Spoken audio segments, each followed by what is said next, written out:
cada dia repassem les dates de caducitat i depenent si és un producte molt perible o poc perible, el retirem abans de la venda. Per exemple, una conserva de peix, per exemple, que té anys, té 4 o 5 anys de caducitat. Nosaltres el retirem en 6 mesos de caducitat, perquè no volem que el client tingui la sorpresa de que el guardi al rebost i el consumeixi 2 o 3 mesos després i estigui caducat. Llavors, aquests productes, com més llarg el temps de caducitat, abans els retirem.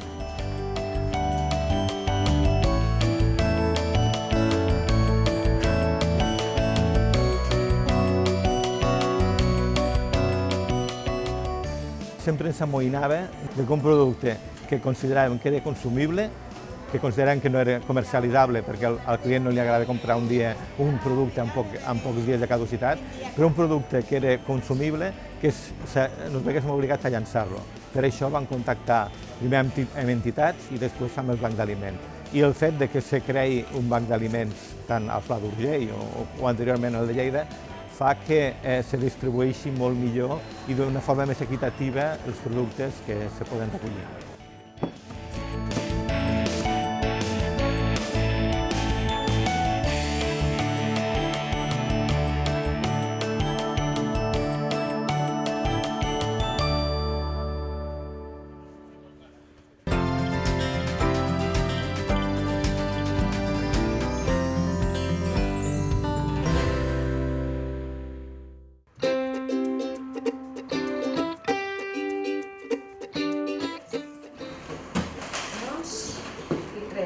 Pizzas congelades. Caducitat? A l'agost del 18. El fresc és el que dona el que és iogurts, el que és formatge, embotits, qualsevol mena d'alimentació fresca, inclús alguns congelats que es distribueixen durant el dia, el que es pot, i si no, el que té una mica més de durabilitat durant la setmana. Tot el que són envasos, ja que pugui ser llet, pasta seca, galetes, llaunes, tot això ja ve més de Lleida a través del Gran Recapte i a través de les donacions que es fa a través de la Unió Europea. El Banc d'Aliments no rep cap producte que estigui en males condicions. Ara bé, mentre passen per la distribució prèvia que es fa de forma immediata, se supervisa que mantinguin aquest grau de qualitat, ja sigui de frescura, ja sigui d'aspectes, etc.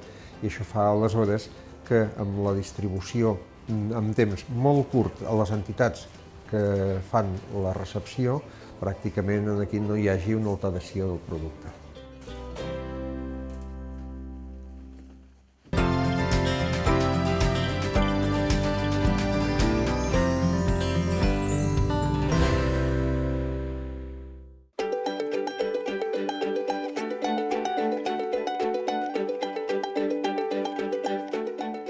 Organitzem tallers i de les 25 persones que es poden apuntar en les sessions de tallers els demanem que portin un aliment.